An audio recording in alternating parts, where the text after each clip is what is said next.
ભુજની આન બાન અને સાંસમાં હમીરસર તળાવનો કૃષ્ણજી પુલ 6 માસથી બંધ કરી દેવામાં આવ્યો છે. ₹1.80 કરોડના ખર્ચે આ પુલ મરામત કરવા માટેની દરખાસ્ત વડી કચેરીએ 6 માસથી અભેરાઈ પર ચડાવી દેવામાં આવી છે. ક્યારે રિપેર થશે તેની કોઈ મર્યાદા નક્કી કરવામાં આવી નથી. હવે જોઈએ આમતક ન્યૂઝનો એક સ્પેશિયલ અહેવાલ. વર્ષ 1971માં જીર્ણોદ્ધાર કરવામાં આવેલ ભુજનો રાજાશાહી સમયનો કૃષ્ણાજી પુલ લાંબા સમયથી જર્જરિત છે.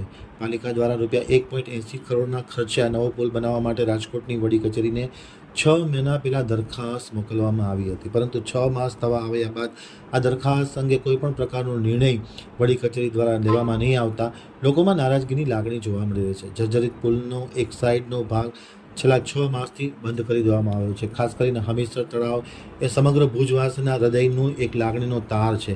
6 માસથી એક સાઈડ બંધ કરી દેવાના કારણે હમીરસર તળાવ પર ખાસ કરીને શનિ રવિવારે રજાના દિવસે ભારે ટ્રાફિક જોવા મળતો હોય છે.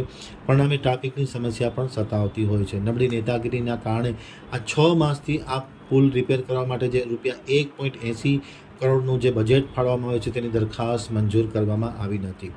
મોરબી હોનારત દરમિયાન રાજ્ય સરકારે તમામ જર્જરિત પુલ બંધ કરવા માટેના આદેશ છોડ્યા હતા. જે આદેશના અન્વયે આ કૃષ્ણજી પુલ બંધ કરી દેવામાં આવ્યો છે. દરખાસ્ત પણ થઈ ગઈ છે. 6 મહિના જેટલો લાંબો સમયગાળો થઈ ગયો છે. ટ્રાફિકના પ્રશ્નો સતાવી રહ્યા છે. આવી પરિસ્થિતિમાં પણ નેતાગીરી નબળી હોવાના કારણે આ પુલની દરખાસ્ત મંજૂર થતી નથી અને પુલ રિપેર પણ થતો નથી. ક્યારે પુલ રિપેર થશે, કેવી રીતના થશે અને કેટલો સમયગાળો લાગશે, એ તમામ પ્રશ્નો આજે અનિશ્ચિતપણે જોવા મળી રહ્યા છે.